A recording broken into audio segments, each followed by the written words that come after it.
good? It's your boy Zay here with another episode of the Pencil Pushers Project. I'm sitting here with a few good people. What's up, Jay? What's up, man? How you doing? I'm doing well, man. I'm doing well. We just came from a long day of the photo shoots. I'm kind of tired. I'm ready. I think I'm towards the end of The Last of Us, so I'm kind of ready to get that shit wrapped up so I can get my review on the pod. And I'm cool. How are you doing? I can't complain, man. Another week, another survival of the COVID, navigating. Survival of the COVID. Just, You think they're gonna turn this into a movie? I mean, there's already movies about 2020? in so many different aspects, whether it be everything that's going on in 2020, disease or famine or, I don't know if you remember Contagion that blasted up on Netflix like a few weeks ago. Oh, word? As like a top watched movie because it was very similar in what was going on today. But before we get too far ahead, we want to thank the listeners, supporters. Shout out to y'all. Those who have tuned in with us. If this is your first time listening to the Pencil Pushers Project podcast, we primarily tackle music topics, new music news, so on and so forth. We also dabble into a little bit of current events in the sports world, entertainment world, so on and so forth. So strap yourself in. Yeah. And we hope you enjoy. Yeah, it's about to be a good podcast. I'm feeling it. Well, I guess we should start off by saying, today, as we were getting done with our photo shoot, we got some sad news about Regis Philbin. Or Philbin, I'm sorry. I said the wrong name. Regis Philbin. He died at 88. If you don't know who Regis is, he is a very famous TV personality. He's had a career that's lasted almost 60 years, I want to say. 37 Daytime Emmy Awards, National Broadcasters Hall of Fame, Regis and Kelly, Who Wants to Be a Millionaire, you name it. You probably heard of him. There's no way you didn't. You've seen his name, you've seen his face. Very, very long and successful career. Yep. Long life. I personally believe that anything above 80 is a life, a long life that's lived, and I hope his family's at peace. I hope. I believe he died of natural causes, which is, if that's a way to go out, that is, a way that you would want to go out. So, yeah, man. Prayers and condolences to him. As far as I remember seeing him on TV, very, very, beloved guy, very, cool, funny. I watched Who Wants to Be a Millionaire a lot, so that's probably what I saw him on more than anything else personally. Yeah. But definitely prayers and condolences to his family. Yeah, man. Shout out to him, man. It's sad, but 88, that's a long life. Absolutely. It's a real long life. So let me ask you something. Okay. Now, is there a number in your brain as far as like how old you would want to be, where you can say, hey, if anything happens after this, then I'm cool? Like as far as like 70. 70? Yeah, I was gonna say that's probably where it is for me. Yeah, if it's not saying I don't want to live past 70, of course, but God forbid, if I had to pick the age to go out, it'll be 70. Yeah, and I guess I'm just more so just curious on, and I guess we never will really know until we get there. But yeah, I feel like 70 is probably a comfortable number I can look at and say, damn, this life shit has been long, man. Yeah. And not that you're saying, hey, I'm ready to go, but if something were to happen to you, you would feel like, hey, I did everything that I wanted to accomplish in my life. Absolutely. For the most part. So, excuse me.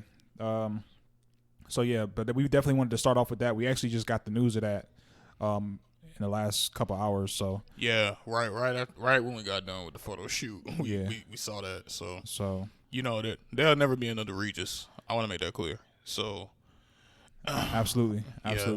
So rest in peace to him, man. Absolutely. You want to start with the music stuff?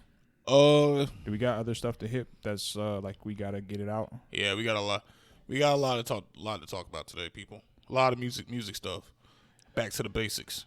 All right. So let's start with the versus battle. And for those of you who were not aware, in the latest versus series, DMX and Snoop Dogg on Wednesday had their battle. Zay, I know you said off mic. I know you said you didn't have a chance to catch it. Yeah, but I knew it was coming. Yeah, I think it is available as far as I know on tons of. I think because they're on Apple Music as well. They've kind of branched outside of just Instagram, so they have like a saved version where people can watch it. And but anyway, I did get a chance to catch most of it. I think I got in. What'd you think? Oh, go ahead. I'm sorry. No. You're good. I got in maybe around like the 5th round. Mm-hmm. And from, I guess I was just checking the temperature and some of the comments as far as the battle. And a lot of people had Snoop kind of dominating the battle. And I guess. Well, I mean, but they had their reasons. I can't blame people for feeling that way. Yeah, I think so too. But I think I had maybe 2 or 3 takeaways personally from watching the battle. Okay. And maybe it's DMX bias, but I think after a certain point in time, I didn't really bother to keep the score, mainly because the energy in the battle itself, you saw DMX, and this is probably one of the things that surprised me the most, is DMX was singing a lot of Snoop songs. Okay. And Snoop is a social guy, very chill, cool with a lot of people. Right. And he sung DMX's songs, and that really didn't surprise me because that's kind of how I view Snoop. He's always kind of gotten along with people and things of that nature. But they were going back and forth singing each other's songs, and DMX has been through a lot of different things throughout his life, especially past his music career. Mm-hmm. Being involved in different things with his health, drugs, jail, stuff like that. Yeah. And it was just really good to see him. It seemed like he was in a good space. He had some healthy weight on him. He seemed to be enjoying himself. He played a lot of good music, and I think he got his due. He got a lot of people, at least across the landscape of what I saw, that was like, man, DMX. He didn't win the verses, but I think he won the people in terms of just their appreciation of him and just what he was in his time. And I think people forget the man has 5 number 1 albums. You know what I mean? Yeah. I think at the time, the only rapper who dropped 2 platinum albums in the same year. You know what I mean? So he was very much a force to be reckoned with during his heyday. And one of my favorite rappers, period. Slippin' is one of my favorite songs ever. And when he played Slippin', I just felt like, damn, it kind of took me back to just being in high school and or maybe middle school, high school, but just kind of being in that age and just, really taking that song in and really just gravitating towards him more as an artist, because he was one of the most vulnerable people. And I always say this, like, a lot of rappers lie in their music, and there's a few people that I think meant every word they said. DMX is one of them. DMX is one of them people. Yeah. So, it was good to see him, and a lot of love in the room, a lot of love shown for each other.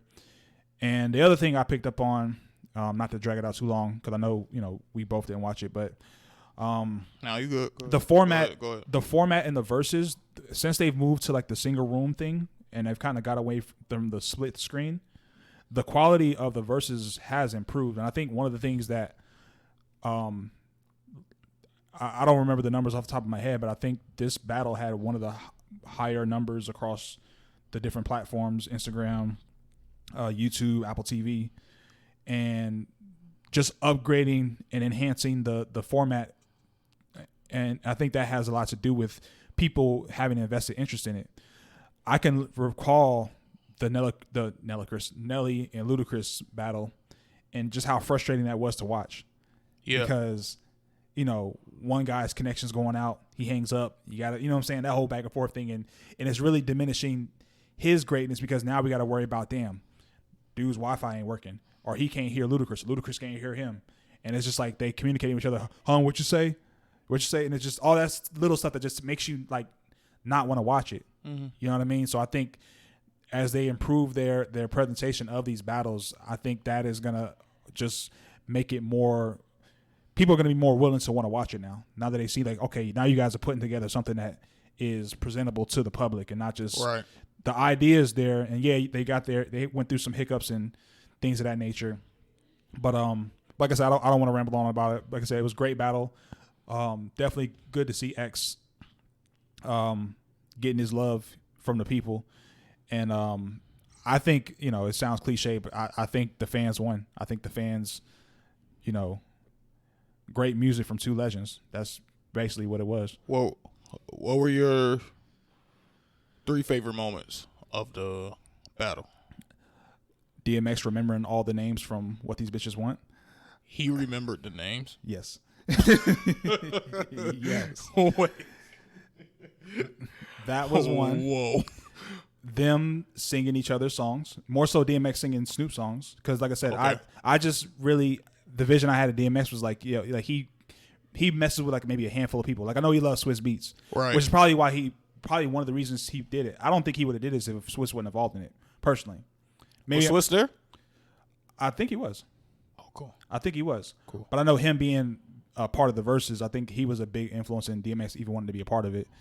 That was one of my biggest takeaways. The other, Snoop's dancing like a fucking old uncle. That's always funny to me. The other thing is just DMX he's still gonna be him to the day he dies. He's like, this is for my bitches. It's like we're in a more progressive era now. But he's still, you can't be saying bitches. He's still in a different time capsule, and just what was it? And just some of the content of his, he did have some homophobic songs back in his time too. Oh yeah, but who didn't?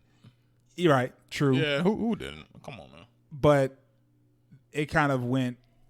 It didn't go as bad as I thought it was. Like people weren't trying to get him out of the paint. You can't. How you gonna get? You can't. People have tried. I'm saying people. It's not that you can't. It's Y'all gonna have to get a lot of artists out the paint, then. Yeah, but it was just. But no. Yeah, I feel you. Like I said, for me, it was just the quality of the overall, just the showcase itself. Yeah. Now, if they keep, improving, I think that's going to be something that's going to help them to prolong this thing, because one of the drawbacks I do have about the verses is that, a lot of the bigger artists are starting to, they've already had their battles now. You know what I'm saying? Mm-hmm. And they had them, and not so, the conditions weren't as great as what they are now in terms of like the quality of the battles. So I do hope that the verses continues to improve, and maybe expand it to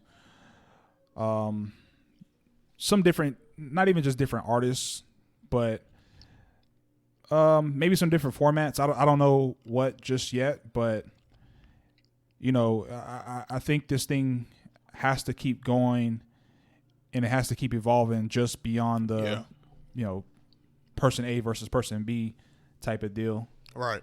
So how they gonna do that, I don't know. But like I said, the more artists that do perform, and now that they've done it, is it gonna be something where because you can't really match the same? I mean, maybe you could match an artist who's previously done it before with someone else and do another battle.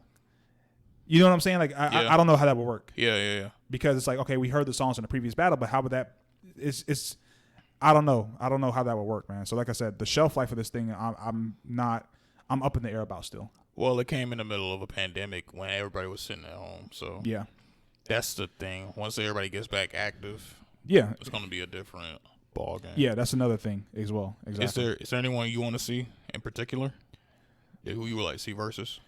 Pharrell got to get in there, man. For real? Pharrell got to get up in there, man. You know, as a producer, you know who I think he'll go good against. People keep saying Pharrell and Ye. People I keep was just saying about to say that. Pharrell and Ye. That's man, look, in a producer battle. That is a versus battle. I will be glued to. Well, let's see. Let me ask you this. Okay. Who would you pick? I already know you're gonna say. Who did you pick? You already know what I'm gonna say.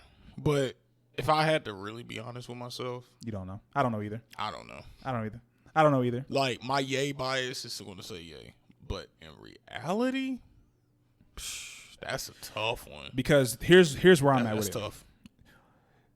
We're talking about if they do their best 20. Yeah. And to me, that's where it can get tricky.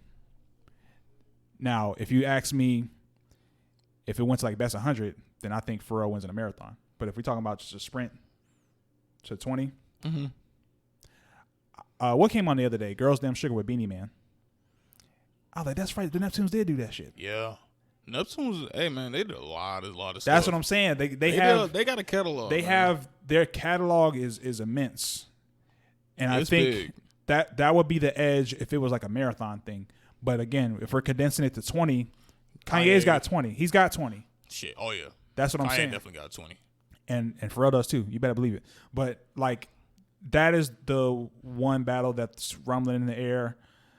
That would be I personally great. I personally would want to see. And I think, as arrogant as Kanye is, I do think one of the few people that he looks to in reverence is Pharrell. Oh yeah, absolutely. And they've worked together a lot. They work together a lot, and a lot of things that Kanye has done more. I don't want to say braggadociously. Pharrell has kind of done just chill. Mm-hmm. Like Kanye got into clothing, Pharrell got into clothing, ice cream and shit like that. But he was just a little bit more. He didn't have like the back and forth with Nike and all the other stuff that Kanye kind of dealt with. And but I think that's because Kanye wanted to take it. Kanye probably just wanted to take it further. I'm only comparing in just some of the same steps that they've taken. And Pharrell, in this current climate, he seems to be, his career is illustrious. He's done movie scores or movie soundtracks and stuff like that. Still producing music, even for the younger cats today. He's still doing music. But that's a versus that I think a lot of people would be glued to. Be a lot of conversations, be a lot of debates, because I think the Kanye stans are just people who grew up on Kanye, and you got people who grew up on Pharrell, and to me that's kind of where the and it may not be that, because going back real quick to the DMX and Snoop thing, not once in my mind did I think of like East Coast West Coast. I didn't think about like East Coast versus West Coast. You just saw two artists. Yeah, cool. It just for some reason that just didn't really, because when we were talking about T.I. versus 50, we talked about New York bias versus the South, and right. I never thought about West Coast bias and East Coast bias or nothing like that in the Snoop and DMX battle. So I say that to say that it may be a generational thing with Neptunes, Pharrell stans or fans versus Kanye stans fans, and how they would view it. And who knows, man? But that's one that I think would generate a lot of conversation. Who wouldn't look at that? Everyone would look at that. Yeah. So. But I ain't really got to take. I ain't watch it. But I mean, it sounds like it was a good one. It's one I wish I could have watched, but I was busy. I know I haven't really been watching the versus battles at all, but that's one I would have actually been tuned into, because I think that would be a good one. You got two artists who have served as inspirations to a lot of artists out here. Well, let me make the distinction real quick. If we're talking an artist battle, I think Kanye would get him. Oh no, Kanye would kill Pharrell in an artist battle. As production, I'm talking about production. Yeah. Oh yeah, production wise, no. Yeah. No, I'm talking about DMX and Snoop though. Oh, okay, I'm sorry. My bad. No, I'm talking about as far as DMX and Snoop. I wish I could have caught that one. Oh yeah, for sure. Oh, sure. You should watch it, man. Like I said, I know it's past tense now, but if you were to go back and watch, if you was to watch any battle, I think that would be one that you might. I think you would definitely enjoy it. Well, I view these versus battles like The Last Dance. So you remember when The Last Dance came out? It's on Netflix now. Oh, finally. But you didn't see that? No, I know it's on Netflix. Oh, but the whole world was watching it on ESPN. You know, the whole world was seeing. It's like Game of Thrones episodes. Mm-hmm. I never watched Game of Thrones, but that was the one moment where it seemed like the whole world was in on it. Some stuff I feel like it's just for the moment. You know, if that makes sense. Yeah. I don't know. Am I getting too deep? No. Real quick. You seen the Detroit Pistons got the Jumpman logo on their jerseys? Yeah, I saw that. Isaiah. What did Isaiah say about that? No, I'm just saying they got the box. I got the MJ. Me and we got the square out now, bro. You. I mean, shit. They already sponsor the University of Michigan. It was only a matter of time. Well, yeah, but that's not the Pistons though. Yeah, you're right. And I just thought about Isaiah as like, damn, bro.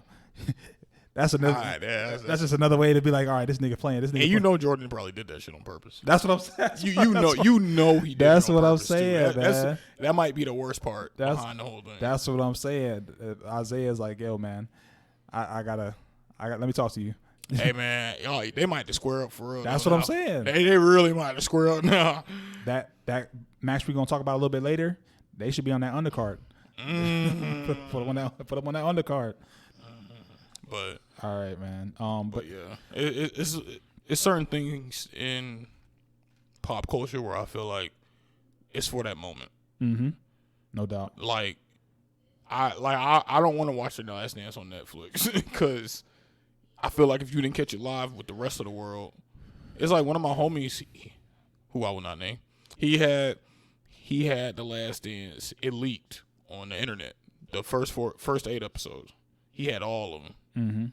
And he texted me like, "Yo, I already got it." And I'm like, "I don't think you should watch it, man. I feel like you need to sit there and watch it with the rest of the world." Like, well, because it's more about the conversations too. Yeah, that's what I'm saying. Like, you don't want to be that guy who goes to the office and be like, "Yo, I already watched episode 8 of The Last Dance," and it's like everybody on episode 3. Yeah, because that's more about the conversation exactly that surrounds it. And I feel like certain things in pop culture are just meant that way.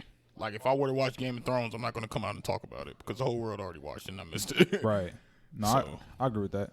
So, yeah, that's just my take. But, hey, let that Kanye for real happen. I'll kill my whole schedule for that shit. Yeah, I think that would be. But speaking of versus battles. Jesus Christ. Dun, dun, dun. We got the most important versus battle in the history of versus battles. In the left corner, you have the Stallion, the Savage, Houston bred, Texas born, Meg, the Stallion. What corner did I give her? The left? Okay, in the right corner. In the right corner. Just go ahead, bro. Just go. Standing at 5'3", 120, straight out of Brampton, which is in Canada. Canadian born. Brampton bred, on a hot streak. Well, we don't know anymore. You got Daystar Peterson, a.k.a. Tory Lanez. Dun, dun, dun. Not bad, man. Not bad. Hey, look, bro. That's the most important versus battles of the day. All right, so in case y'all don't know what's going on, so where we at in the latest with this thing? I know we touched on it last week. Ooh, so what's the newest on this thing? I'm gonna let you. All right, man. In case y'all don't know, Tory, Meg, apparently they've been on the low, kicking in and stuff. Cool for them, good for them. But according to sources from Adam 22, if y'all don't know who Adam 22 is, he is the host of the No Jumper podcast. Sources have told him that apparently Meg violated Tory at Kylie Jenner's house. Tory had a problem with it. They got in the car. Tory shot Meg in the foot. The rest of it. Meg covered up by saying she stepped on glass or some shit. when the police pulled him over, and you know Tory got the gun charge. He's already a felon from Canada. That doesn't look good. And you know Meg has no legal charges, of course. Oh, check that. He's not a felon. He's not a felon? Yeah. Okay. Well, he got pulled over. Oh, really? This was in Florida a few years ago on a similar drugs and gun possession, which would have been a felony charge. Oh, he got out of it? Yeah. Okay. Correction. He's not a felon. But he might be now. For now, he's not. Yeah, for now, he's not. But check back in on that one. Yeah. But no, it's not funny. But yeah. So that's what's going on with the Tory Lanez versus Megan battle. If it's even a battle, I don't even know what this shit is anymore. It's kind of crazy. So according to Adam 22, like I said, Tory shot her in the foot. Because I guess something happened in the party he didn't agree with. Got in an argument in the car. Pop, pop, pop. Police pull over. There you go. I hope this isn't true. Well, I mean, I can never blast Tory Lanez in my car again if this is true. I mean, if it is, nothing changes from what I said last week. It's still just the way you react and the way you maneuver. And the one who has the most to lose, It's Tory. There's a way that, which means that you have to manage your actions in line with that fact in the back of your brain somewhere. So it seems like the more that information comes out, the more that the signs are pointing towards the same conclusion. Yeah. Which again, it doesn't bode well for Tory. And you know, it's still unfortunate at the end of the day. And I don't have too much to add that I didn't tap into last week. I wonder at this point what the damage will be if he is in fact found to be guilty of these things. You know, how much damage control will his legal team be able to help him with at this current juncture. But if I could, like I said, I don't want to say add anything new, but just reiterate especially with dudes, man, especially with men, just being mindful of just the way that you move. Not even if you have something to lose, but especially if you have something to lose. It's just important because no one really wins at the end of the day. We got a great artist in Tory who we just talked about. All these things are happening in his favor. Yeah. So we can only imagine what was coming in store. And you've seen the shit he's been dropping. You've seen kind of the tide that's been turning for him as an independent artist just out the gate. So, you know, it's just, you know, it's unfortunate on both fronts. And even, you know, with Meg in her situation, you know, she's voiced certain frustrations with just the media's portrayal of certain sectors of social media. Let me say it like that, and how they've gone about this for her. And she's spoken out against certain individuals, not directly. I think Drea had made a comment about something. Yeah, she made a joke about how she wished somebody loved her the way Tory did to shoot her or something. And then, you know, she apologized for that twice, which to me, the more you apologize, the worse it looks. Like you say you was wrong. Just say you was wrong and leave it at that. Just leave it be. Now, you know, you gotta take guilt lumps too for saying the shit you said. And, you know, how that possibly affects her I mean Meg, the way she maneuvers now in the future. You know, she's just coming out of a situation where she was dealing with her situation with her label and releasing her music and stuff like that. And, you know, just two artists who a lot of people love and a lot of people want music from. And the more your name is in the news for something that's not music, 10 times out of 9, it's not good. It's not good. So, yep. But that's all I got really to add to that. I mean, I'm a huge fan of Tory. I like Meg's music, but yeah, it's not looking good.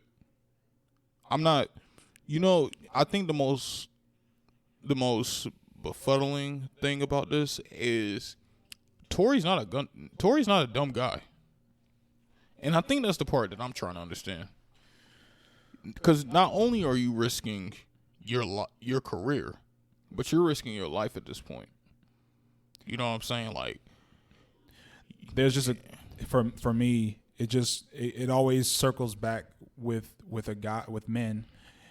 It just circles back to how you deal with your emotions. If excuse me, if he was angry, if he felt embarrassed, or if he felt whatever he was that he felt, emotions without control of those emotions or understanding those emotions can impair your judgment. I've seen a lot of smart dudes do stupid shit. Yeah. Especially not over a woman, but as it involves a woman in the picture. So while I don't maybe know the specifics in totality of this situation, I've seen this movie in different sectors with men and how they deal with their emotions. Right. And sometimes you may be in a situation where the shit just may not, you may just have to take the L. You may just have to take a short, as opposed to doing something, a decision that can ruin everything that you've worked to build. And I think in this situation, I fear that this is something that we may see work itself into fruition. A dude who, Tory's been doing music for over the past. It's been a while. 8 or 9 years. Yeah, it's been a while. That's a lot of hard work, blood, sweat, and tears. Whatever monikers that you want to use to describe it. And when you've worked to build something, it takes just the slightest push to tear that shit down. Yeah. So I think that it's just important for, and I'm only stressing men, not because it's not important for women as well, but it's just something that as a man, I've seen it with friends of mine. I've seen it even in my personal life, not to this extent, but I know how a decision that's made out of anger, or a reactive decision out of anger, or out of whatever emotion, fucked up worse than just taking the L and just going home or just getting out of that situation. So that's what I say to that. And the internet's a tough place, so there's people making jokes about this thing, and I kind of chalk that up to, not that it's right, because it isn't, but I think I personally have just kind of been desensitized to it from the standpoint of that on social media, you always going to try to get somebody saying some shit that's going to try to garner something, which is why I don't necessarily believe, personally, I don't believe that Drea, I think she knew that shit was going to have a reaction. Yeah, and she had an apology just waiting. That's the hottest. That's really the only thing going right now. Let me say something that's gonna catch a wave. Pardon me. God, he's about to get us canceled. I'm just saying in that situation. Oh wait, you're talking about what Dre said. Yeah, I thought you were about to say something that was about to get us out of here. I don't know. I don't. Don't get us out the paint on episode 20. I'm the worst guy for that. Okay. I just see that movie a lot. And what I will say to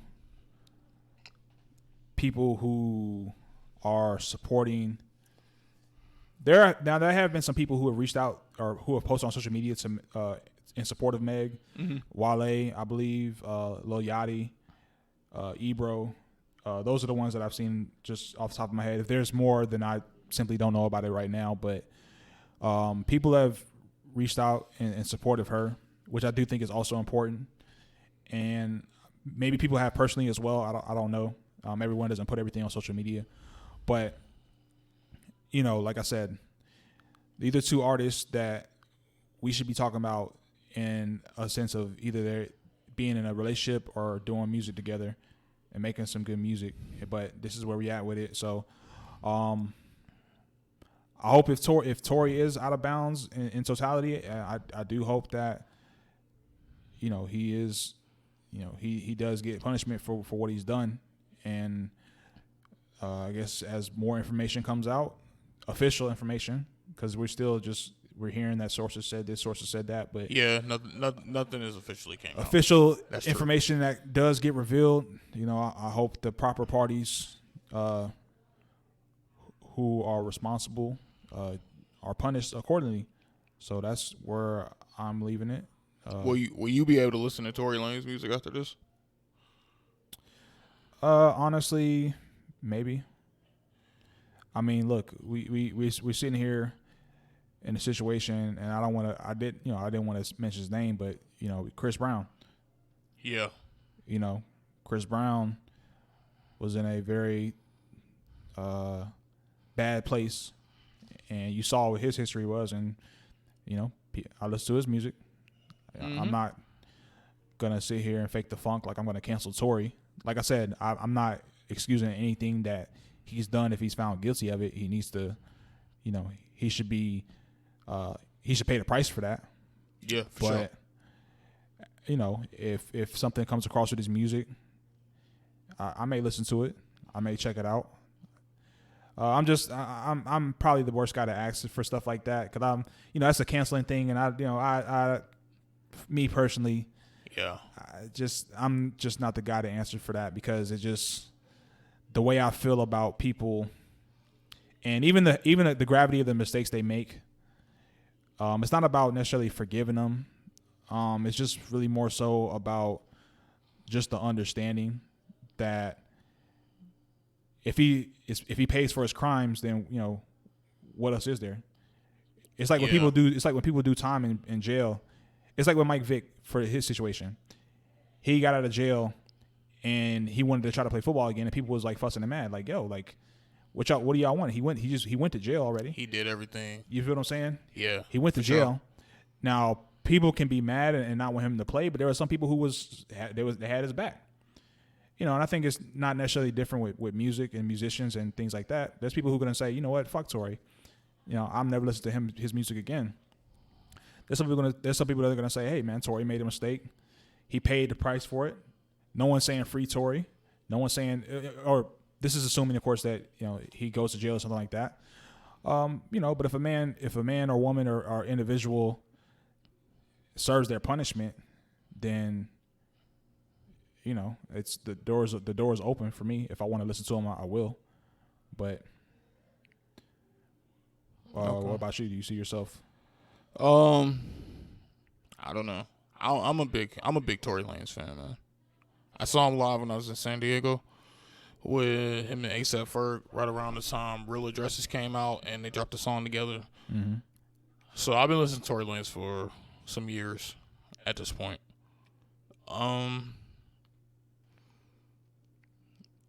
Will I still listen to the music? I'm not too sure. But maybe I will. It's just, it just kind of sucks. It kind of sucks seeing him come in this position, especially someone who I actually follow, look forward to releases. Because even though we are a music podcast and we talk about culture and all that, I don't look forward to a lot of releases, if that makes sense. No, it makes sense. Yeah, like, there's not too many people on my radar who I sit there and be like, okay, day one, I'm listening to this. But he's one of those artists for me. And it's been like that for some years now. So to hear about this, it's disheartening.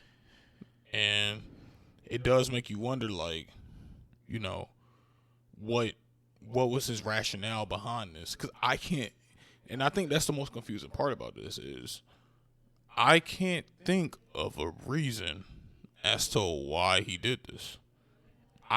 You got the whole Tory. I can't think of another artist right now outside of Lil Baby who has the momentum that Tory has right now. Like and that's not my biasness talking. That's just being honest. I don't know who else had that kind of momentum right now. Yeah, but that goes out of the window when you're in a situation. I'm sure when he's at that party or wherever they was doing out in Calabasas, yeah, he's not thinking about his quarantine shit. He's probably just trying to have a good time. Yeah, he's trying to have a good, he's in a good situation. He's out there, with people that he, he likes or he cares about or he wants to be around. So I just look at it more so as when you are, sometimes it could just be wrong place, wrong time. Not wrong place, wrong time, but just the stars just don't align in your favor. But like he was out there, something happened, and like I said, I don't want to drag this out too long because I know we for sure dabbed into it, but to me it boils down to when you're met with adversity and you've been accustomed to solving conflict with violence. And I only say that because this isn't his first instance of being around a weapon or around a gun. Yeah. So even though you're in a new place, some of those old things don't necessarily leave you that quickly. So I think that what happens is when you, again, this is something that I think it just was maybe they were under the influence of alcohol. Maybe there was, other things that were involved. They were having an argument at the time. So, tempers are already on 10. So as tempers arise, rationale kind of tends to go out of the window. That's in most situations. Yeah. Most situations where there's an argument, rationale is kind of taking a back seat. And now we're moving off of emotion. We're moving off of, which is why I said that it's important for him to not be in that situation to begin with. And what I mean by that is not that he shouldn't go out, he shouldn't hang out with friends, but if you're used to having a gun on you and you're in a different space now, maybe hire other people who can have guns on them to do the same thing that you are intending to do by protecting you. And I guess that's the most confusing part. I'm like, okay, so you're going to the Jenner's house, fam. Why you think you need a gun at the Jenner's of all the places? Now, if you want to use the Pop Smoke thing as an excuse, okay, maybe. But it's the Jenners, fam. They got security. Well, and I think that's the most confusing part about it is I don't get it. I got homies whose houses I go to, and I don't even feel the need to go there. And they stay at way worse places than the Jenners. So, and I think that's what I'm talking about when I say, like, I'm trying to understand the rationale behind it, is I'm trying to find every justification as to why he did that, why he had a gun, why this, and I'm just coming up with dead ends. I don't get it. Well, perhaps, and this is just a perhaps because I don't know for sure, but sometimes when people grow, they are hesitant to shut away everything that comes with that, because some people still want to be perceived as, I'm still that same nigga from Brampton, or I'm still that same nigga from wherever I'm from. Right. And if something go crazy, I'm still with the shit. So sometimes that mentality doesn't leave a person just because they get a status. or they get an opportunity. It's just like the thing. It's just like with when they talk about people who come into a bunch of money. Money doesn't change people. It just highlights and reflects what's already there. Yeah. And it just illuminates what's already exists. That's why when people wonder why someone who comes into millions of dollars can lose it all. Well, if they had poor money management with no money, they're still going to have poor money management just with a lot more money to mismanage. So yeah, that's real. The thing about this situation, and again, this is just my reflection and my reaction to it as I'm viewing it, is an individual who is still, although he's ascended in his career and to an extent probably in his mentality, there's still some things that he is not necessarily willing to shed from that. And it may be that, you know, I'm with the shit demeanor. Like, I'm still Tory Lanez. I'm still, you know, whatever. And I just don't know. Well, I guess we may see the fallout of this is that those things aren't worth it. Those things aren't worth it. When there's a more Tory Lanez now as an independent person, like, you are your brand, like, you are the company. Yeah, you're Tory Lanez Inc. or whatever. I'm just saying it's that umbrella. It's umbrella company. Well, I'm just speaking. I'm just letting you know. Yeah, but I'm just speaking about like just like how you manage your life. Yeah, manage your life as your company, meaning like your reputation is important. The way you carry yourself is important. The way you know what I mean. Yeah. And it's not. It's yes, you're human, but when you're elevated to a certain position in terms of status or terms of opportunities, and especially in terms of being an artist who now controls his own destiny, you have to control that destiny not just in your music, but also in your day-to-day and your interactions with people. So, you know, if this is a situation where, like I said, this his revenue at the very least will be, he'll take a hit from this. Oh yeah, he's absolutely taking a hit. He'll take a hit from this, and that's, you know, how does he recoup that?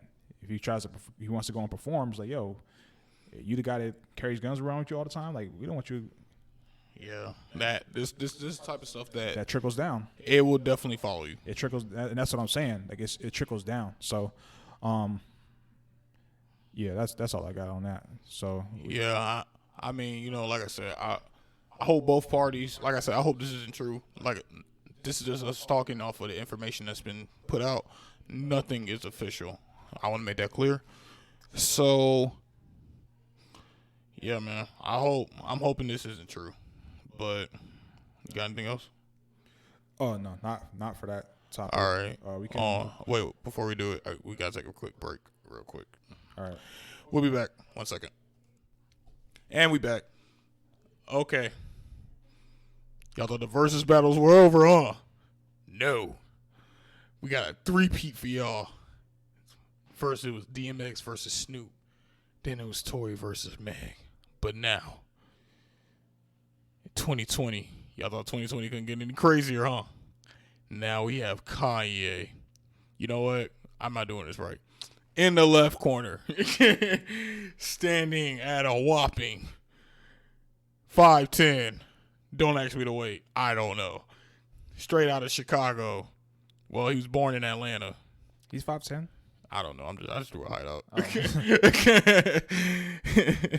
Oh. Born in Atlanta, raised in the south side of Chicago. He's made everything from Jesus Walks, Good Life, Everything I Am, Dark Fantasy, you name it. He has one of your favorite songs of your life. Guarantee it. Mr.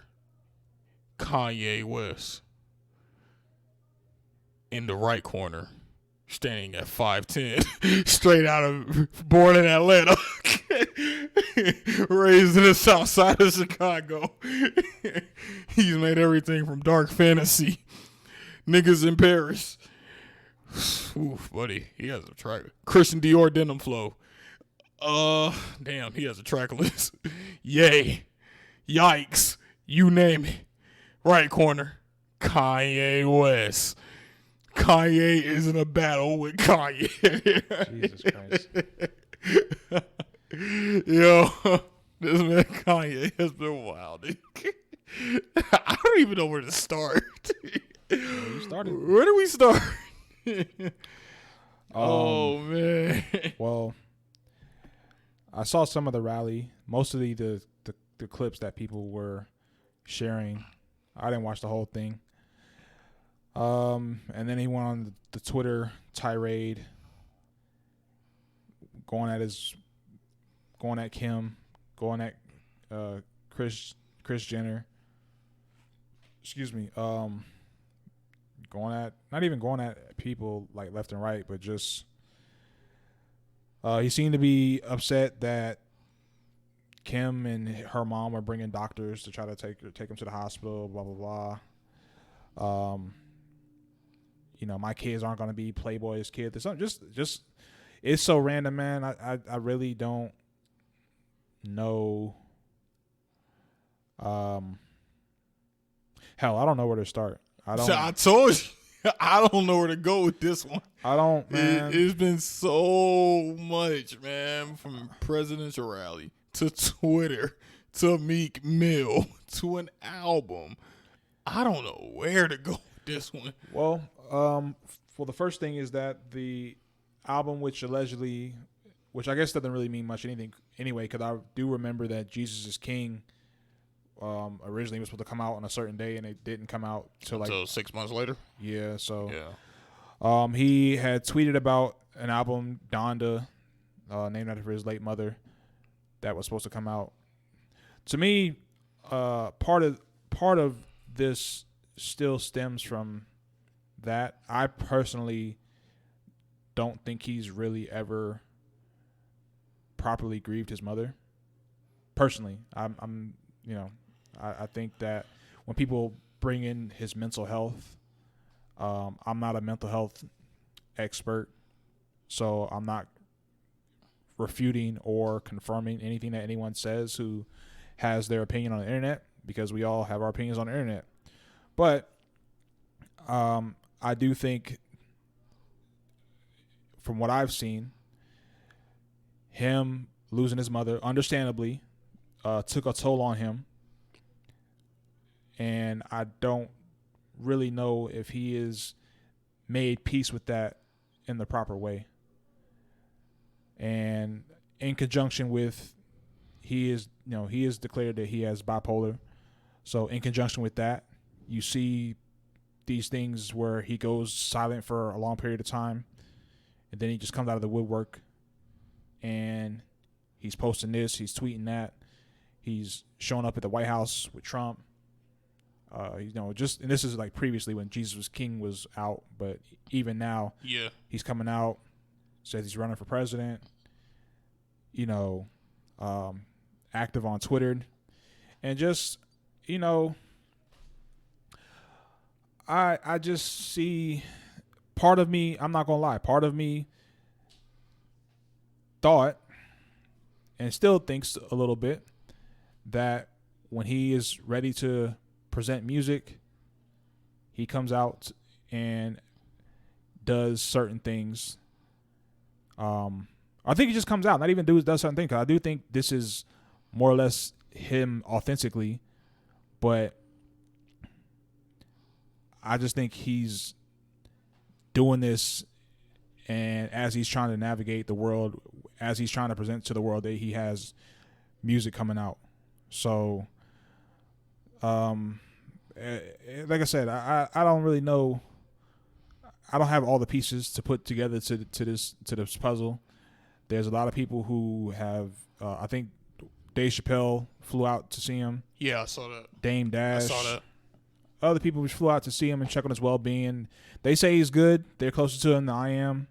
I can only take that for what they said. So I'm not here to confirm or deny that. I've always found that he doesn't articulate himself the best way. I've always felt that. Like he feels a way about things, but he doesn't always express them the right way. Yeah. So then what happens is everyone on Twitter and social media beyond tries to decipher this is what he meant when he said that. And that's a luxury that a lot of people don't really get because they didn't make a Jesus Walks. But, you know, most people have to stand on what they said, and they don't get the liberty of, that's, he meant this thing, even though he said that. But, Kanye, I like Kanye. I like his music.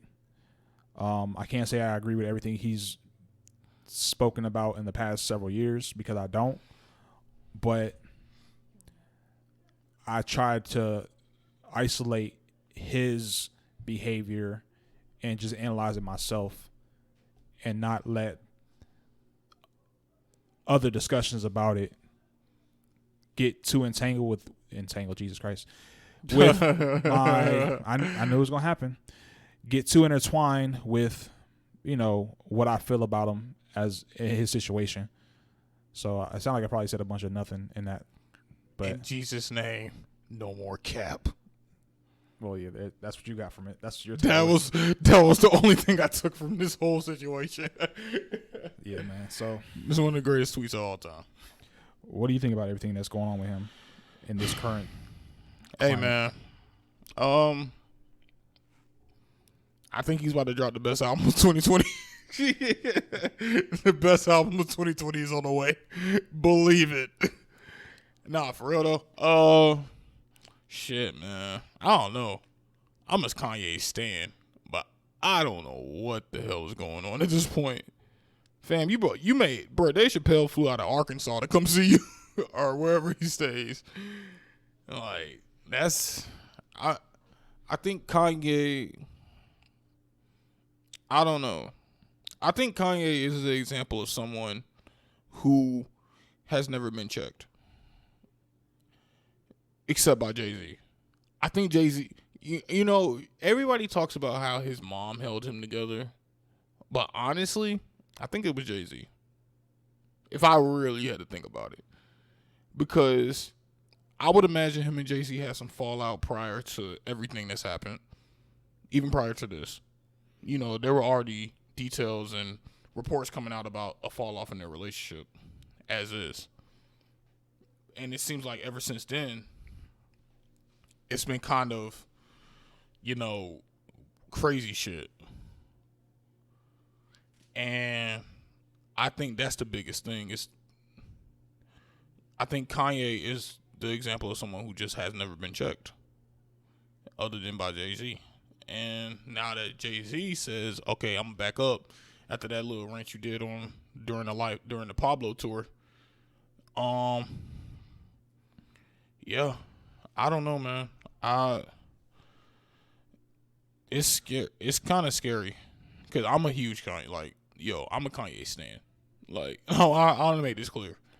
He's my favorite artist of all time. So it's one of those things where I feel like we're seeing the evolution of someone who's never been checked. Then he becomes a billionaire. Then he has a shoe that sells out every week, literally every week. And I think we're just seeing the results of all that. We're seeing the results of all this. What do you think about, or let me ask it this way. Do you think he needs help in terms of his mental health? No, I think we've already seen that. I think Kanye has already saw a mental health person, to be honest. I think this is beyond mental health at this point. I think this is more so he needs to re-examine his entire life, in a sense. He needs to re-examine who's around him, who's approving his stuff, who's telling him yes all the time. Stuff like that. I think this is deeper than a mental health issue. This is a life issue to me. Okay. I'm sorry, go ahead. Go ahead. What you about to ask? What do you think about, recently he spoke out against his wife and apologized about speaking out against her. Do you think that in your opinion, do you think that his wife has his best interest? Yeah.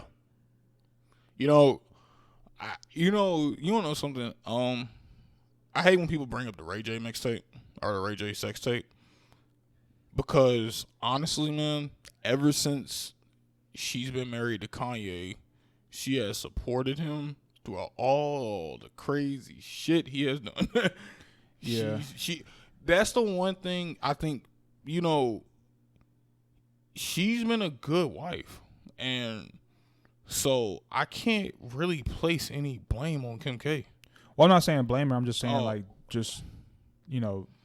I asked that because you talked about the people around him, and obviously I think one of the closest people around him I would assume is his wife. Right. So I only asked that just because of him being his wife. I don't really the Ray J thing to me is just it's old. It's old news. Yeah. It's people grow, man. It's people low hanging fruit.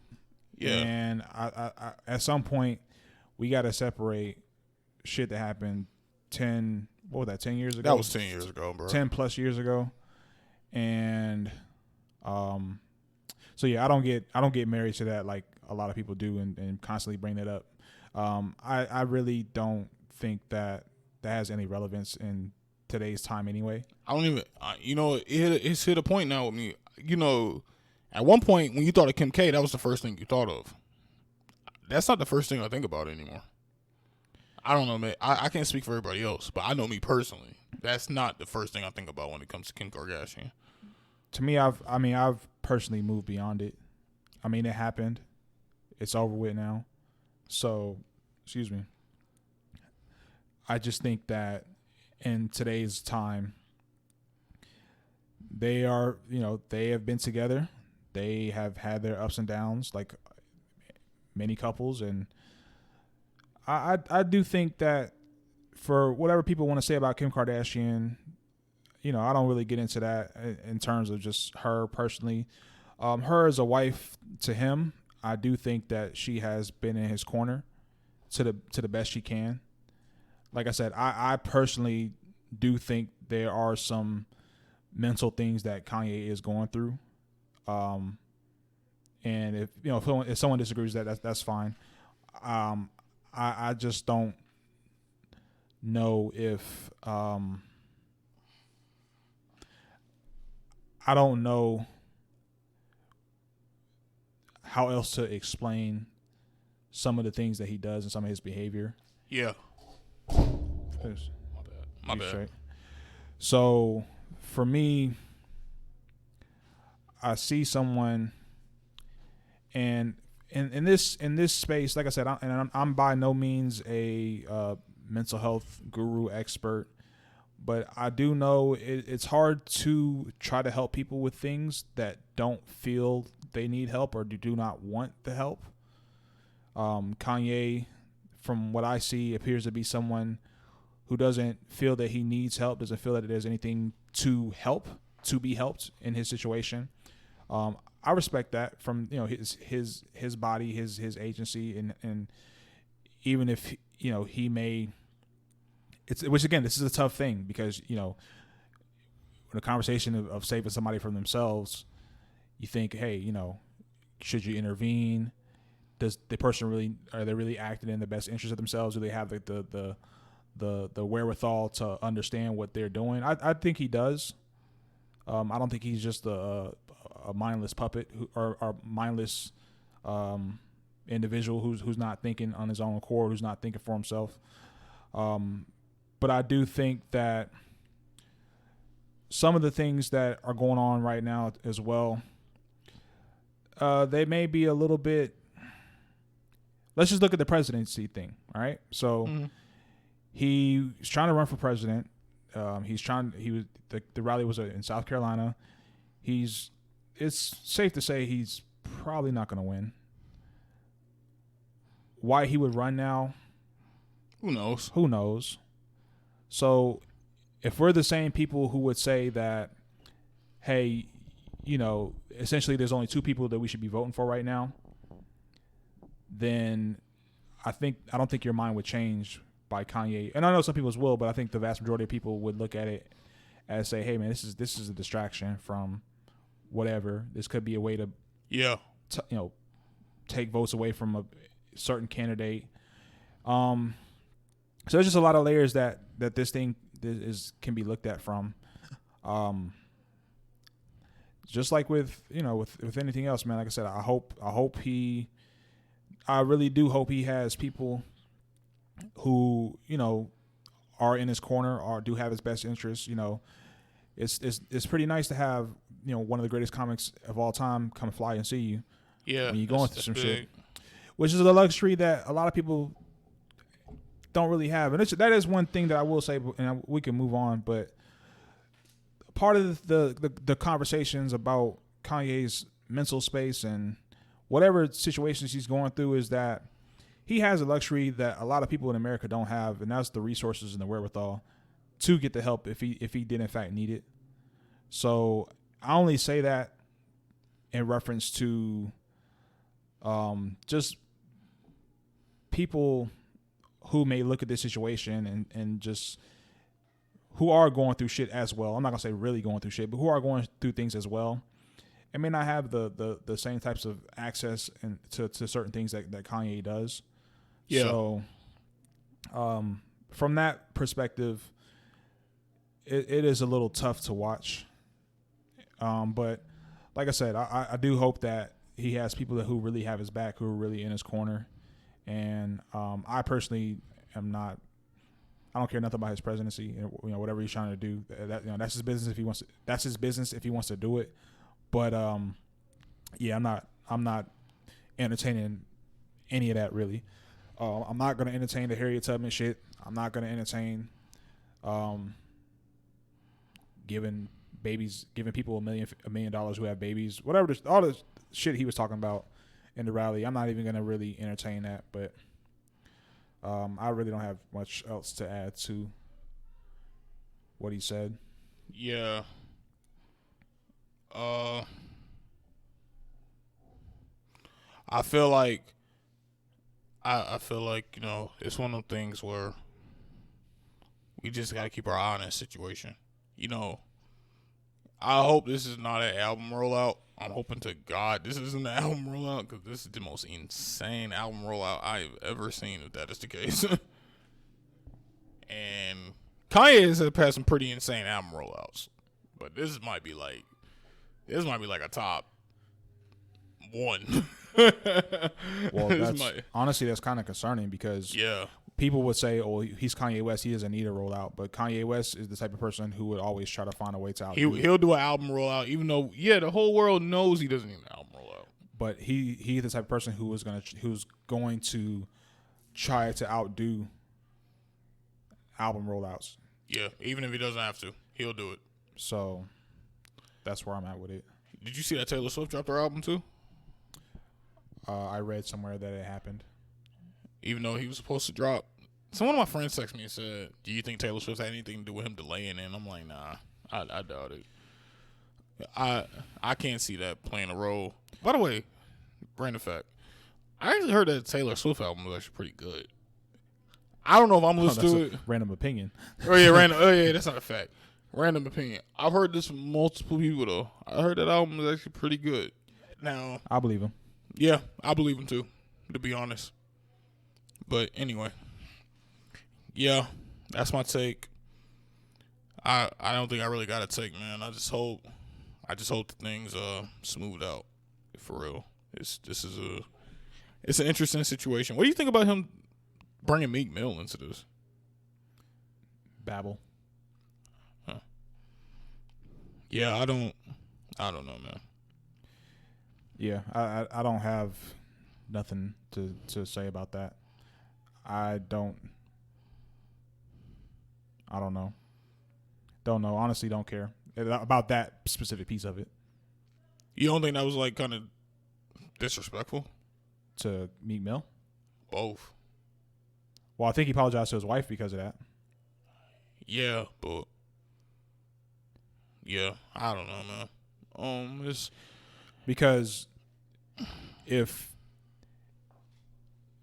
I just to me, and again, that goes to, does everything have to be out in the open like that? Yeah. So True that. Well, I don't know. The situations are unraveling for us just like it's unraveling for y'all. So, stay tuned. If y'all really want to be entertained, go to that nigga Twitter. That shit is crazy. That man has been on a storm. Yep. Hurry up before he gets off. Kanye, what's crazy, man? Kanye has been killing Twitter for years, man. Every time. That man, Kanye's Twitter account is like legendary, for real. I mean, he don't use it that much, but when he gets on, it's always something. It's crazy. But to me, it's like the same.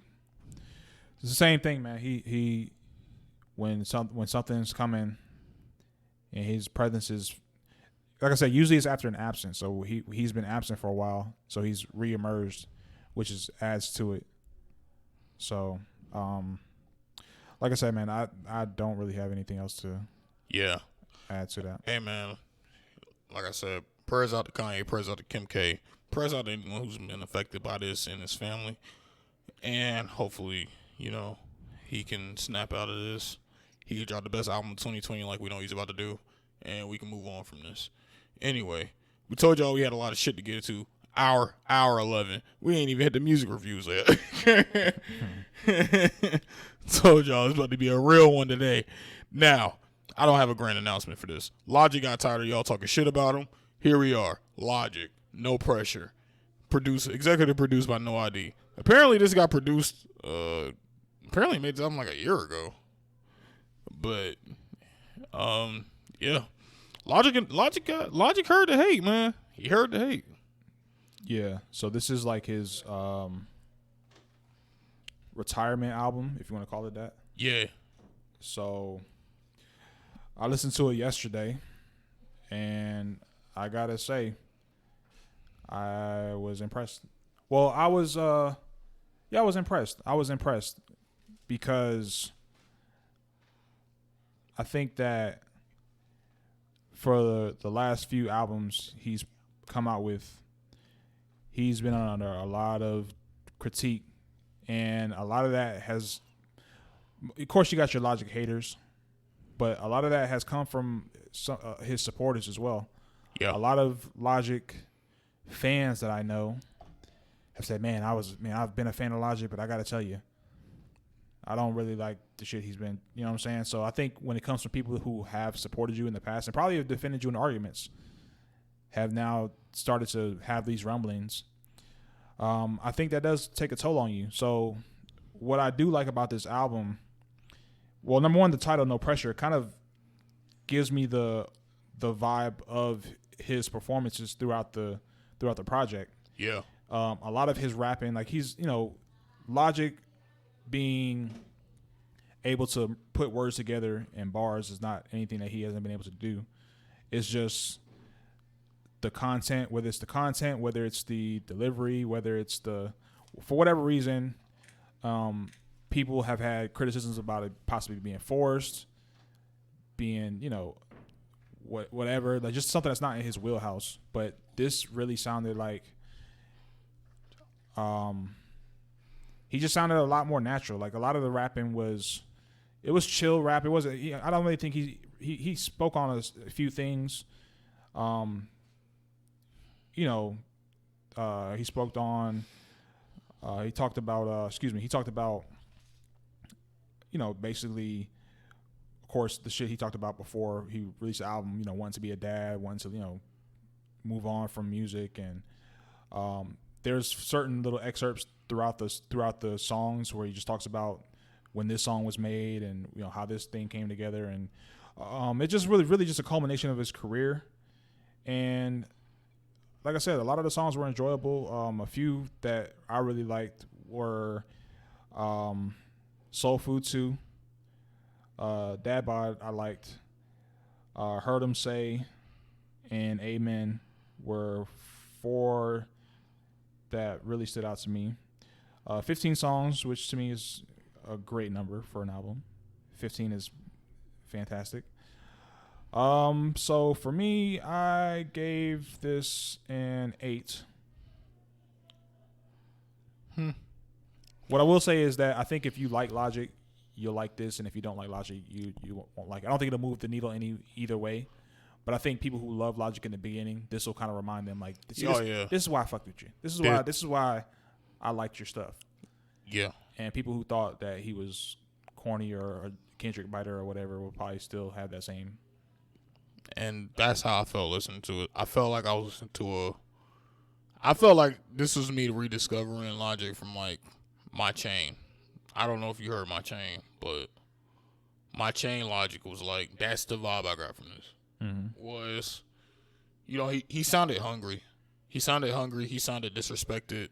He sounded like, you know, he rapped with a chip on his shoulder. And you could hear it in his voice. Like, he wasn't coming to this album thinking, like, this wasn't Confessions of a whatever the fuck it was called.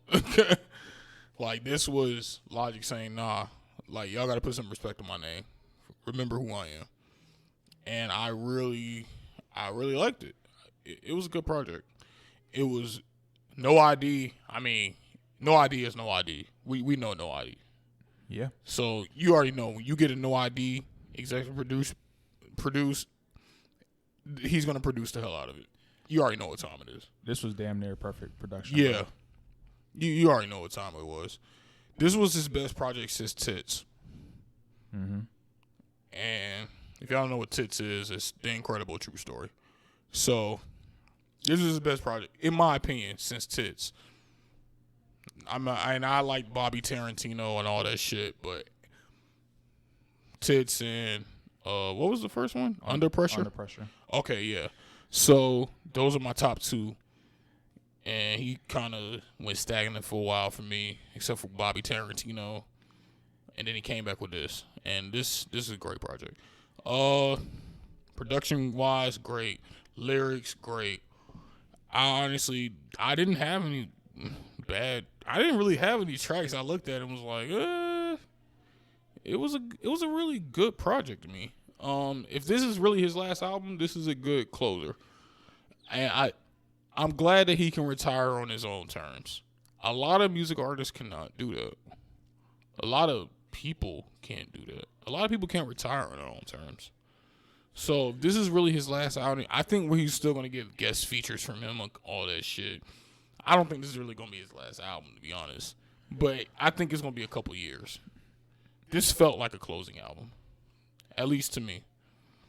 So, do you think people should say that this is their last album? Do you think they should just drop an album and then... You just say it's your last? No, don't even say it's your last. Just drop the album and then go away for a while if you don't want to do music, and then just come back and do music. Yeah, I think too many people say that. You know who I think did it good? Nicki Minaj. Nicki Minaj, she dropped the album. What was her last album? Queen? What's the name of it? I think it was Queen. Okay, so, and she never announced did she announce her? She announced her retirement, but she didn't announce that Queen was her last album. If that makes sense. I feel like if you're gonna retire, man, like, retire. That's how I feel like. Don't fucking retire and then come back and, hop back on songs. Like, if you're gonna tell me you retire, bro, retire. If you don't feel like you're retired, don't say anything. Because honestly, if you don't say anything, I'm not gonna think you're gonna retire anyway. So it's cool. You're still an active artist in my eyes. So that's just how I feel. I don't think this is his last album, to be honest. But if it really is his last album, it's a good album to close it on. I agree. Favorite tracks. GP4, Celebration, Soul Food 2, Perfect, Man I Is, 5 Hooks. Maybe Heard Him Say. And I did like Open Mic Aquarius 3. Those are my favorite tracks. 8 out of 10 project. Excellently produced. Great lyrics. Honestly, I had no complaints with this project. This was a good project, and I'm glad to see Logic. You know, I like to see artists remind niggas who they are. I do like that. He raps from a real underdog standpoint with this, and I enjoyed it. So yeah, that's me. Next project. All right. So you say you didn't listen to this, right? This is Kyle. Kyle. No, I didn't hear it. All right. So in case y'all didn't know, Kyle from fame of what's the name of this shit? I Spy. So I Spy with Lil Yachty. He dropped the album "See You When I'm Famous" with a ton of exclamation points. Now, I will make this clear: I am not the biggest fan of Kyle, but on that note, this was a good album. I think Kyle is I don't think there's enough positive artists in hip hop, if that makes sense. Like, everybody talks about money, drugs, all that. You don't have enough artists that just make you feel good listening to them. You got other music genres that they do. Do you think that has to do with the type of backing that they'll get from a label? Yeah, maybe. Labels always go with what's popular. And, when you think of hip hop, you don't think of Kyle. Let's just be 300. So it's refreshing to hear a voice like Kyle's, if that makes sense. And this is a really good album. Like, I just felt good listening to it. He didn't talk about killing no one. He talked about money. Yeah, okay. But that was about it. That was about as cliche as it got. Everything else was just feel good music. And, he could actually rap. That was the thing. He brought Bryson Tiller out the cage.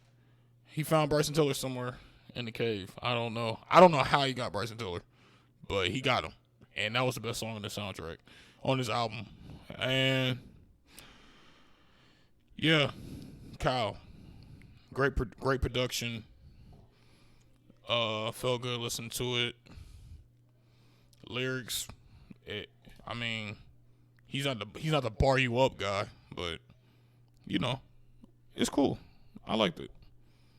Anyway, whatever. 8 out of 10. Favorite songs.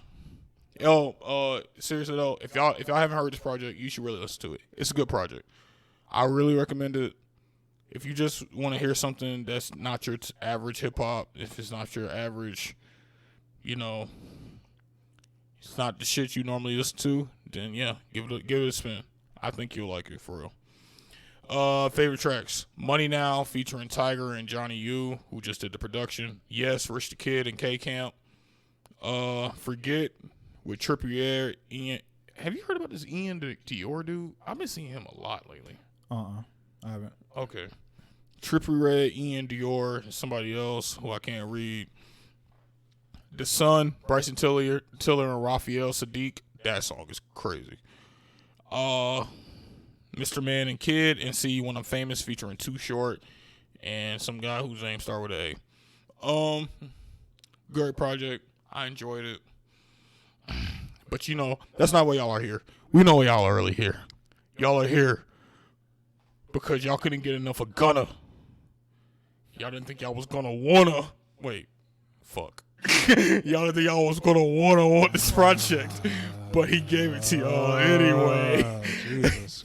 The Wanna Deluxe Edition. I thought you hated deluxes. I didn't even like the original. But boy, hey man, Gunna said, y'all thought y'all was fed? Nah, nigga. I'm feeding the streets some more with the Wanna Deluxe. I think we should just start expecting those. Well, for the record, I haven't heard I'm tired of this deluxe shit. Well, you better get used to it, buddy. I think Yeah. this is just going to be par for the course now. We just talked about last week, Janae Aiko dropped Chilumbo Deluxe, and it's a numbers thing. I'm sure it's just, something that is going to be a thing. So you can expect when someone drops an album, just maybe wait 2 weeks and just just get the deluxe. Don't even listen to it. There's no point. Just wait a couple weeks. Jesus, when they drop no that, point. them extra 10 songs and just get it from there. I ain't gonna lie to you. I didn't listen to the One of Deluxe. Honestly, I only listened to one song that he added, and you already know what song that is. Well, they don't know. Street Sweeper. Future. Best. Hey, fuck what anybody says. Future has had, so far as 2020 goes, Future has had the best features of 2020. Period. And he been cooking. Little Baby has had some great features. But Future has been having album stealing verses on all the projects she's been on. And that's just my opinion. Hey, that's just me. But I don't see nobody seeing Future right now in the feature game. So that's literally the only song I listen to on the One of Deluxe. What about you? I didn't listen to the One of Deluxe. There you go. That's our review. One out of one. So J. Cole released a 2-pack, if you will, Lewis Street, which included 2 projects. I think he dropped it on Thursday night. Yeah. So you had the Climb Back. That's a very weird day to drop. You know what, man? Can we start back doing that, please? Can we just start back dropping off songs at random times, please? Well, they have been doing that. People been dropping music like just random albums. Oh, we gotta get. Can we please get back to that? Just dropping random well, albums. only certain people gonna be doing that. Everyone can't just, people are gonna want to. Pardon me. People are gonna want to try to drop on the days where music is known to drop and try to catch numbers and catch the streams of other larger artists. But, all right. So J. Cole, not much to get into here. The Climb Back was okay. Lion King on Ice, that's that my shit was hard. That's my shit right there. Lion King on Ice was hard. Yeah. So, 2 songs. Like I said, not much to get into on it.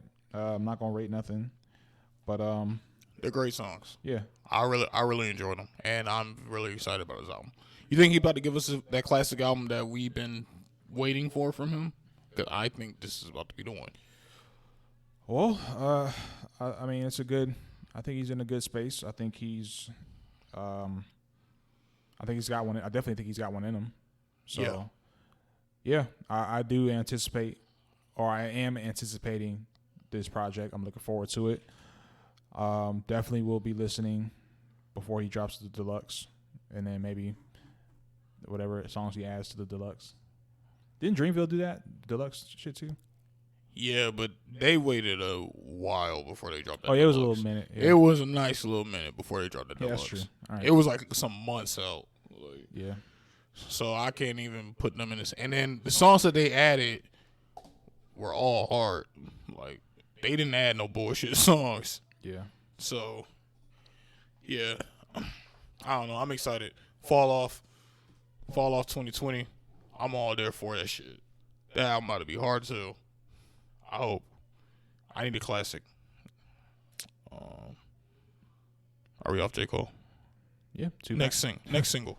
All right. We don't do single reviews, so I will just say this. Smino dropped a song with Kenny Beats and JID called Spaghetti. It's a really good song. It's really good. I want a project from these 3. So, if you haven't heard it, check it out. Smino, Kenny Beats, JID, Spaghetti. JID ripped that shit. But Smino did his thing. Everybody did their thing. Kenny Beats did his thing. Everybody did their thing. It's a great song. Gorillaz featuring Schoolboy Q, Song Machine.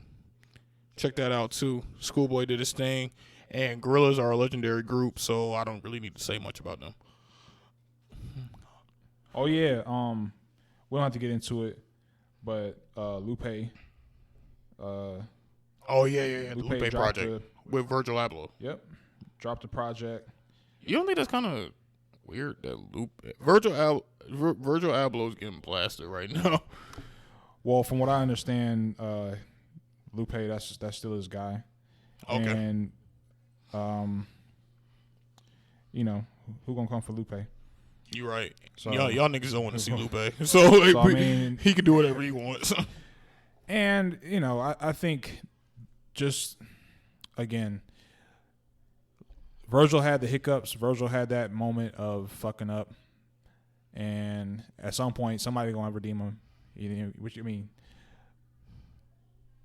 I think that Lupe or Virgil's involvement, I don't think will dissuade people from listening and liking the project. No. 5 songs. Not much to say. LF95, and Shoes they both are hard. Really, everything is. Are they bangers? LF95 is It's a banger. It's tough. Okay. Yeah, he's spitting too. He really spitting. All right. Well, but add that to y'all docket. Yeah. So you Lupe fans, which I'm a Lupe fan, but for you other Lupe fans out there, check it out if you haven't. That's it. That's all I got for that. That's it. On to the next. What you been watching? Nothing. You ain't watching. You weren't watching nothing last week. Well, I told you I ain't. I know you finna talk about Dark, but you already know I'm about to talk about Dark. I've only watched, basketball starting to come back, so I watched some of the scrimmages. How was that? I didn't watch any of them. It's all right. Wait, they're showing scrimmages? Well, the quote unquote season starts the end of July. So why are they airing scrimmages? Whatever. Why are they not airing scrimmages? You're right. Else is on? You're right. Everything. The world's deprived right now. You're right. Shit, if the niggas was practicing, they be airing that. You're right. But I'll look at layup lines. That's so cool. I mean, it's nothing that's gonna blow you away. I mean, you got your starters are usually playing, first half or first quarter, first half in most cases, and then you got your, second unit out there. But it's good to see basketball. It's good to see it in some capacity. I like some of the shit talking because you can hear it now. That's big. But yeah, not too much to take away from it. It's just that's really something that, like I said, this is something that we haven't really seen forever. So they're working towards the start of the abbreviated season that's going to officially start next week. So I think the scrimmage games are good to have. And hell, why not air them? Motherfuckers gonna watch them. True that. So, well, I haven't been watching any of it, but I have been watching Dark. Dark is pretty insane. That's the best show on Netflix. I'll say it again. That is the best show on Netflix behind BoJack Horseman. Well, no, it might be better. I don't know. Dark is crazy. So yeah, I just hit season 3. If you haven't watched Dark, I highly recommend it. It's about some time traveling murderers, and it's fucking insane. I can't even go in depth with it. I'm still confused by this show because it's so much. Every character is important. Every character. I don't think I've ever watched a show where every character was important, but every single one is. Everyone has their own history. Everyone has their own future. Everyone has their own dirty timeline. Hey, man. If y'all ain't watching Dark, y'all are really missing out. I like character-driven shows, or at least shows with strong characters. Oh, whoa. I think that, along with, obviously, the story, are probably the most important things. Well, hey, if you love character-driven shows, you ain't going to get much better than Dark, bro. I ain't lying to you. Like, when I tell you every single character plays a role, I am not playing. Yeah, It's on my watch list. Like I said, I am going to check it out. I'm not going to tell you right away, but it's on my watch list for things to take a look at. All right. Well, that was all I got with that. Washington football team. Washington football team. Oh shit! I want a jersey. Man, they gotta drop some jerseys that say Washington football team. I will buy. I'll buy. Yo, in case y'all don't know, Redskins were supposed to change their name on Monday, but then they said, fuck y'all niggas. We just gonna change our name to the Washington football team because apparently some random person is out there is trademarking every name that they've been looking at, which is kind of funny. So, yeah, man. There's somebody who has inside info on all their talks, and he's like, oh, y'all about to buy that? Nope. And then he just trademarks the name. It's got to be. Well, the only thing about the Washington football team is that they still suck. So that's facts. So hey, until y'all fire everyone in that organization and y'all make them relinquish ownership, y'all still gonna be trash, and y'all organization is still fucked. That is facts. They're gonna have helmets with just a football on them. Man, what's the mascot gonna be? A football, or just a huddle. Fam, don't, bro, don't show me no dancing football, bro. A huddle. Huddle. Yeah. Man, y'all, I don't know, man. I hope Washington Redskins. No, I don't. I don't care about them. This is kind of funny. I can't lie.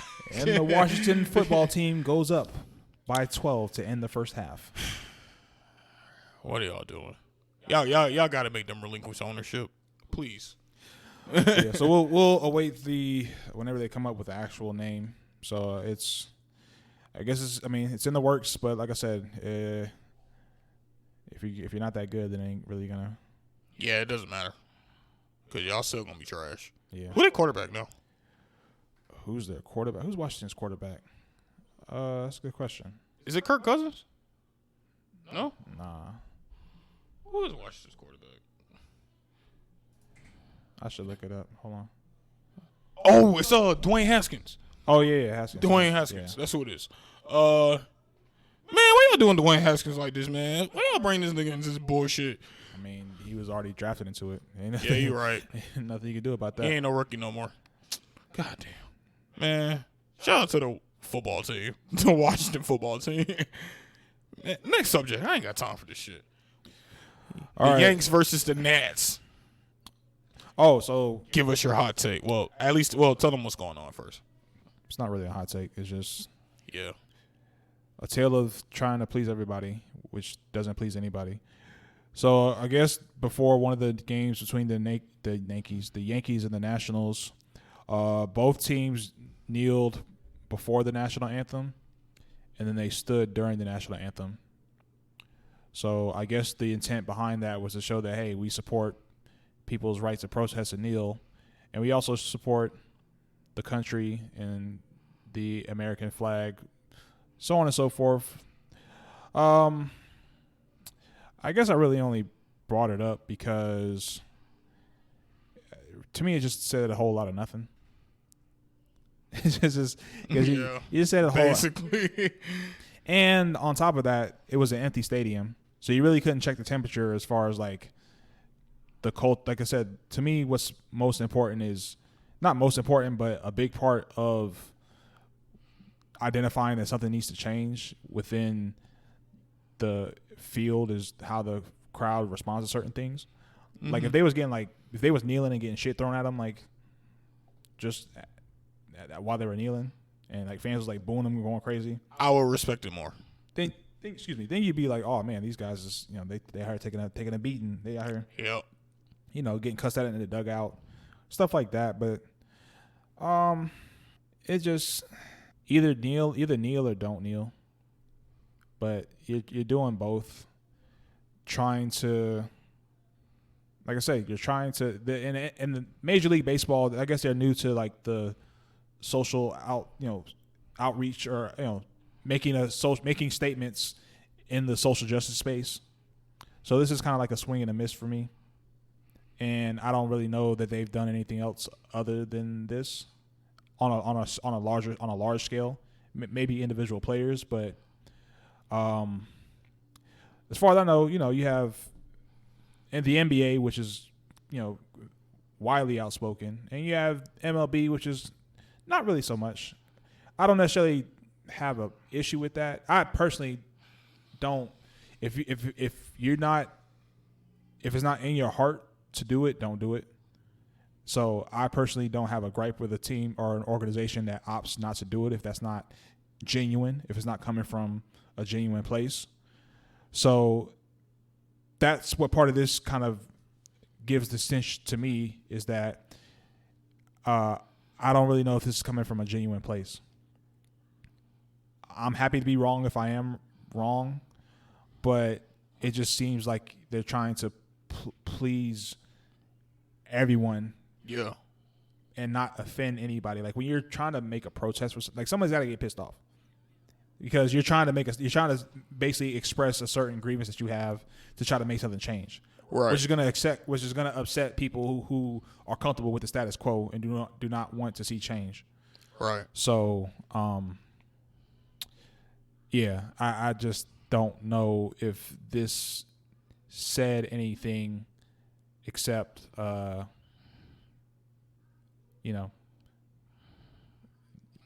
nice try, I guess. Nice try. I ain't got much to say. You kind of took everything, so. You kind of took everything. You did. Tell us about LeBron then. Help me. Yeah. In case y'all didn't hear, man, LeBron is currently helping Florida convicts get their voting rights. Now, this is a big deal. I love seeing stuff like this, if that makes sense. I love seeing, LeBron for years we've watched LeBron grow into the man that he is. So, I know me personally, he's my favorite player of all time. So, watching him grow into this and seeing him reading the headline that he's helping Florida convicts, that means a lot. I make fun of Florida a lot, don't get me wrong, but I feel like everyone should have voting rights at the end of the day, especially if you're in this country, because land of the free, home of the brave, it's in our shit. So it's in our Constitution, it's in all that shit. So anyone who's stripped of their voting rights, I don't agree with, to be totally honest with you. I don't care who you are. So it's good to see this. It's refreshing. It's refreshing to see someone with as big as a platform, as big as an impact on the game, as big as a personality as LeBron to, while he's focusing on being the world's greatest player, is saying, but we still have to bring attention to these issues. And I like seeing that. So, yeah. Shout out to LeBron, man. I don't know if a lot of people are talking about that, to be honest, but I hope it does get more attention, and I hope this does cause more celebrities, more people with a larger platform to step up and help out with these kind of issues, because I think it is a very understated issue that doesn't get enough attention, which is voting rights. So, what do you think? Well, this is something that is a step in a direction of an action. So right. I'm definitely for it. I have no problems with players using their platform to speak on things. I do appreciate that much more when those athletes who speak on things go the additional mile and utilize their influence, platform, so on and so forth, towards tangible changes that go beyond the statements that we greatly need and appreciate. So anything that is going towards the direction of action beyond the statements, I'm definitely on board for. So I, like yourself, I hope that these players, in whatever capacity that they feel passionate about, I'm not saying every player has to do what LeBron does, because I certainly don't think that's, depending on where they're at, they may see a different need for their community that they can address. So I hope that players continue speaking out, and beyond just speaking out, they help work towards making things change. And the more we see things like this, the more we see things like legislation being passed, things that are concrete, I think that's how we continue to take advantage of the time that we're in now, when we have a lot of the attention of those individuals in the status quo. And in addition to just airing out our grievances, bringing forth calls to action, to help make these changes. So, I don't know if I'll go as far as to say everyone deserves a chance to vote. But if you've done your time, I think if you've served time in prison and you have served that time and you're a free person, then you should be able to vote after that. Okay, yeah. Correction on that. I agree with that. That sounded better. I think I kind of was just talking. No. I mean, I didn't want to, I didn't want to assume what you meant, but I just was trying to just speak onto that. But no, definitely, I do think this is a very great thing, and I just hope to see more things like this that are happening. And that's really all I got. Nothing too much more than kind of what you spoke about it. And, kudos to LeBron. Kudos to... Yeah, man. Shout out to him, for real. I hope this causes, outside of players, I really hope this causes a lot of people to step up. All right. Damn, we're hour 45 in. What the hell? Yeah. Hey, man, this is a good podcast, man. We gave it to y'all niggas, man. Shout out to us. Fuck. What was that question you had to ask me? I asked it to you. You did? Yeah, about the age that you would feel comfortable dying. What the hell? I thought it was. I thought you were gonna ask me a question about a female. What, nigga? Oh, wow, you got really deep. You went there. It's not deep. It's just how Bro, that's not a random question, bro. It is random. I didn't think about it until we was discussing Regis being 88. I thought, oh shit, how old would you want to be when you died? Like if you were able to look down from heaven and pick up that newspaper or pick up that cell phone and look in your obituary and you're like, oh, I was 88. Oh shit, not bad. Wow. Okay. My question to you. What's up? At what stage of the relationship do you let the girl take your hoodie? At what stage do I let her take my hoodie? Yeah, because once a girl takes your hoodie, you're never getting it back. Oh. So at what stage do you accept her taking the hoodie?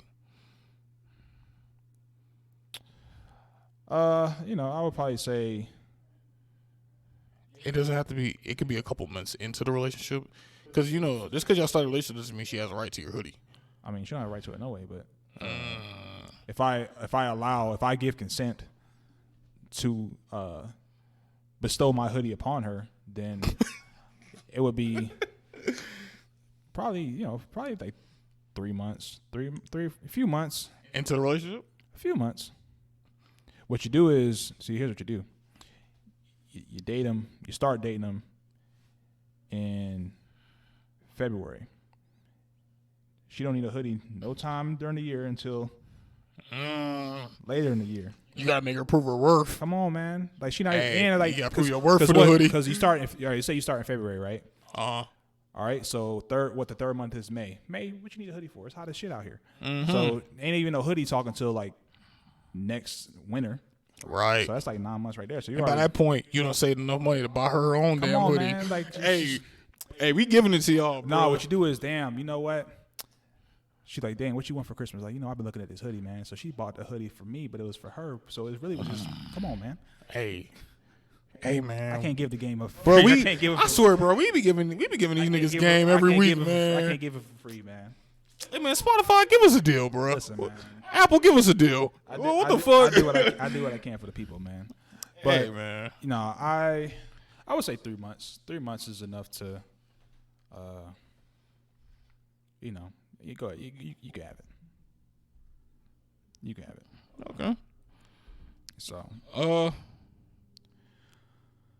I don't know. I don't have a response. That was just. I gotta shout your people out, man. Go ahead. Your sister got like a social media or anything, or no? Or I'll get it in. We'll plug it in next episode. All right, so we'll do it next episode. All right, but Zay, we want to shout out to his sister. She was very, very helpful today with some of our pictures. For sure.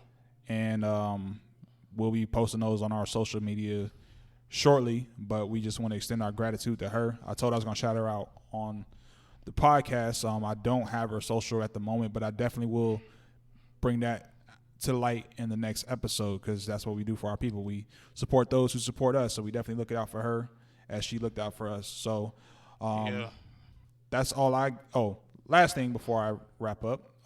If you're still here with us at this point, we appreciate you. Please follow us on social media. If you have Instagram, you can find us at The Pencil Pushers Project. And if you check our bio link, you can find us on all other DSPs and social media platforms. So that's Facebook, that's YouTube, and subscribe to the YouTube. We're definitely going to be looking to try to get more active in the space of possibly going live. Absolutely. Trying to get some more engagement with our supporters. Just discuss maybe some music. Talk about some things that may be on you guys' minds, some things you may want us to hit on the podcast as we go forth. So if you guys have any types of comments, critiques, shoot us a DM. Shoot us an email, comment on a post, whatever you think you will want to hear on the podcast or hear us discuss. But again, as always, we appreciate your support. And Zay, you have anything you want to say to the people? I want to shout out our first photographer too, Maurice. If you don't know, he did our first photos on our Instagram. His Instagram is wizardgoat_. I'll say it again. His Instagram is wizardgoat_. So shout out to him. We appreciate you. Absolutely. And we appreciate everybody who listens to the podcast. I know I normally don't have much to say when we close out, but this was a great episode, and I'm feeling good. So, yeah, man. We thank y'all for sticking with us. Please spread the word. Make everyone push pencils everywhere. Hey, and if you send us anything for free that you sell or use, we'll shout you out on the podcast. We promise. Absolutely. We all about plugging everybody in. No doubt. And uplifting everyone. Hell, even if you just got some shit, I might just buy it and still shout you out, because that's definitely what's important for us. Yeah. Absolutely. If that is it, you guys stay safe out there. Have a great and prosperous week, and we will be tapping back in with you guys on next week for another episode of the Pencil Pushers Project. I am Jay. I'm Zay, and we will talk to you later. Peace.